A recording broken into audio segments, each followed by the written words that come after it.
The Kushite dynasty. After Finaki died, his brother Shabaka took control of kingdom. Shabaka then declared himself pharaoh.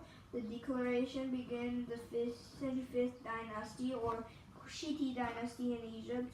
Shabaka and later rulers of his dynasty believed that they were the heirs of great pharaohs of Egyptians past. They tried to restore old Egyptian cultural practices and renewed faded traditions. Some of these practices and traditions have been abandoned during Egyptians' period of weakness.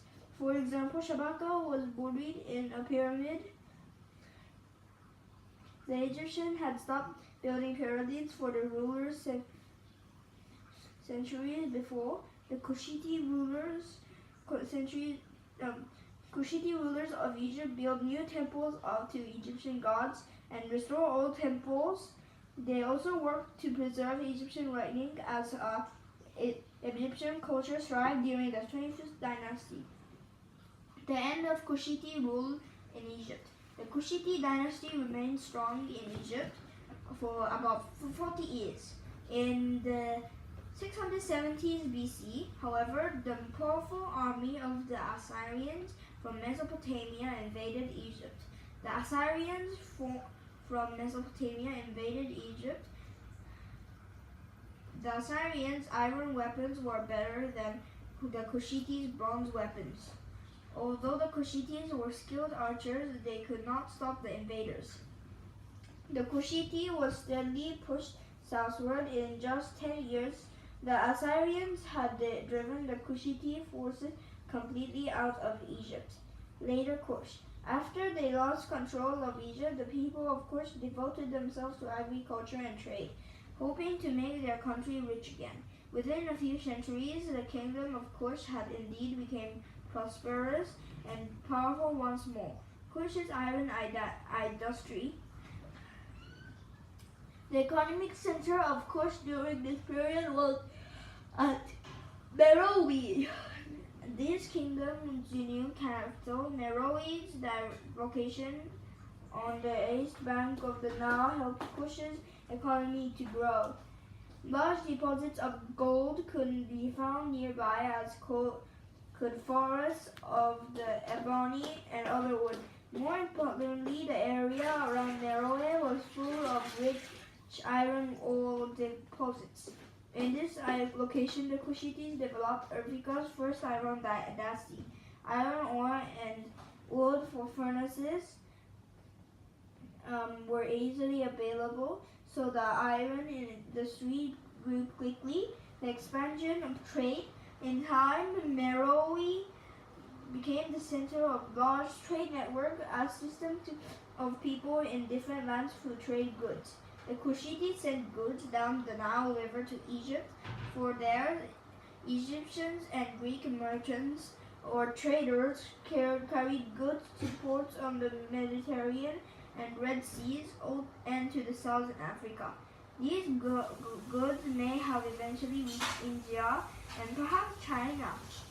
Kush's exports items sent out to other religions including gold, pottery, iron tools, slaves, and ivory. Kushite merchandise also exported leopard skins, ostrich feathers, and elephants in return. The Kushites received import goods brought in from the other regions such as fine jewelry and other luxury items from Egypt, Asia, and other lands along the Mediterranean Sea. The Kushite culture. As Kushite trade grew, merchandise came into contact with people from other cultures. As a result, the people of Kush combined customs from other cultures with their own unique Kushite culture. The most obvious influence on Kushite culture was Egypt. Many buildings in Meroe, especially temples, resembled those in Egypt. Many people in Kush worshipped Egyptian gods and wore Egyptian clothing. Kushite rulers used the title pharaoh and were buried in pyramids. Many elements of Kushite culture were not borrowed. Kushite houses and daily life were unique. One Greek geography noted some Kushite differences. The houses in the city are formed by interweaving split pieces of palm wood or bricks. They hunt elephants, lions, and panthers. They are also serpents. And there are many other kinds of wild animals. In addition to Egyptian gods, the people of Kush worshipped their own gods. They also developed their own written language, Meroitic. Unfortunately, historians are not able to understand Meroitic. Women in Kushite society. The women of Kush were expected to be active in their society. They worked in the fields, raised children, cooked, and performed other household tasks. Some Kushite women rose to positions of authority. Some served as co-rulers with their husbands or sons. A few women ruled the empire alone.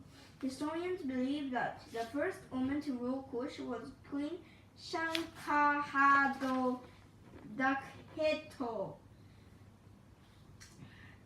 She ruled from 170 BC to 150 BC.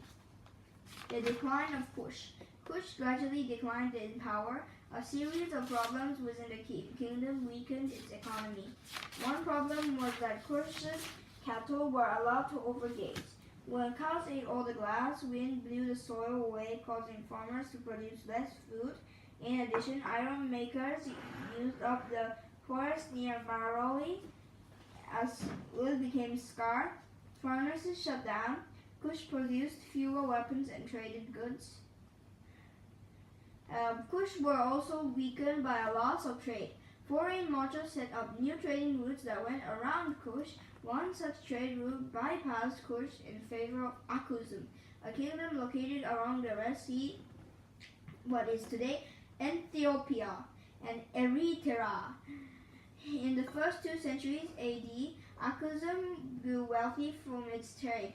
By AD 300s, Kush had lost much of its wealth and military might. The kings of Akuzum took advantage of his former trade rival weaknesses. In about AD 350, the Aksumite army of King Erzana destroyed Maroi and took over Kush. In the late 300s, the rulers of Akuzum became Christian.